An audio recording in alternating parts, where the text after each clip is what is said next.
તળાજા તાલુકાના રોયલ ગામના યુવાને બનાવ્યું હેલિકોપ્ટર। હા મિત્રો, આપણે માન્યામાં પણ ન આવે, પણ આખરે એ સત્ય વાત છે જે તળાજા તાલુકામાં ગૌરવ સમાન ગણી શકાય। આ તળાજા તાલુકાના રોયલ ગામનો યુવાન કોણ છે, શું વ્યવસાય કરે છે, કેવી રીતે હેલિકોપ્ટર બનાવ્યું છે, જે સંપૂર્ણ વિગત આપની સમક્ષ રજૂ કરી રહ્યા છીએ। ભાવનગર જિલ્લાના તળાજાથી અંદાજે 3 કિલોમીટરના અંતરે આવેલ રોયલ ગામના સંજય ગાંગાણી નામ ધરાવતા યુવાને બચપણથી જ એક સપનું હતું કે મારા હાથે જ મારે એક હેલિકોપ્ટર બનાવવું છે। યુવાનનું આ બચપણનું સપનું અત્યારે સાકાર થવા જઈ રહ્યું છે। આ યુવાન સુરતમાં એમ્બ્રોઇડરી મશીનોનું કારખાનું ચલાવે છે। વતનમાં એટલે કે રોયલ ગામમાં પિતાજી અને એક ભાઈ પરિવાર સાથે રહે છે।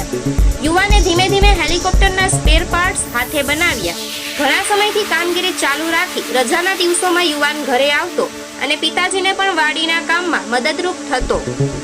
ધીમે ધીમે યોગ્ય સ્પેર પાર્ટ્સ ભેગા કરીને આજે હેલિકોપ્ટર પૂર્ણતાના આરે છે। હેલિકોપ્ટરને ટેસ્ટિંગ માટે ચાલુ પણ કરવામાં આવ્યું હતું, હજુ ઉડાન કરવામાં આવ્યું નથી। હેલિકોપ્ટર અત્યારે અમારા દ્વારા મુલાકાત કરવામાં આવતા પૂરું થવાના આકાર લઈ રહ્યું છે અને તેમને ટેસ્ટિંગ માટે ચાલુ પણ કરવામાં આવ્યું હતું। ખરેખર આ યુવાને બચપણમાં જોયેલ સપનું અત્યારે પૂરું થવા જઈ રહ્યું છે। રોયલ ગામ તો ઠીક, પરંતુ સમગ્ર તાલુકો અને જિલ્લો આ બાબતે ગૌરવ અનુભવે છે। બ્યુરો રિપોર્ટ ધરમસિંહ મકવાણા સાથે અશોક સગર, તળાજા।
જે આપનો પરિચય?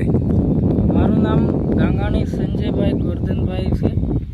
હવે મારું ગામનું નામ રોયલ છે, તળાજા તાલુકો, જિલ્લો ભાવનગર।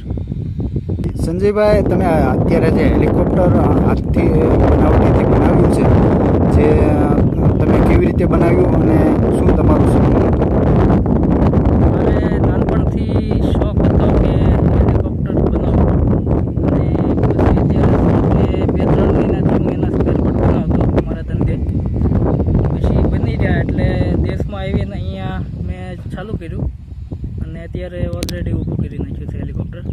અમને અમુક સ્પેર પાર્ટ જે કામ ચાલુ છે, રેડી થઈ જાય છે એટલે ઉડાન ભરશે। એટલે અંદાજે કેટલો સમય લાગ્યો હશે? અંદાજે 4-5 મહિનાથી કામ ચાલુ છે મારું। હાલમાં શું તમે વ્યવસાય કરો છો? હાલમાં વ્યવસાય મારે સુરતમાં પ્રાઇવેટ બિઝનેસ છે અને ત્યાં હું થોડુંક કામ કરતો હેલિકોપ્ટરનું સ્પેર પાર્ટ બનાવવાનું, અને રજામાં હું પપ્પાને ખેતીવાડીમાં મદદરૂપ પણ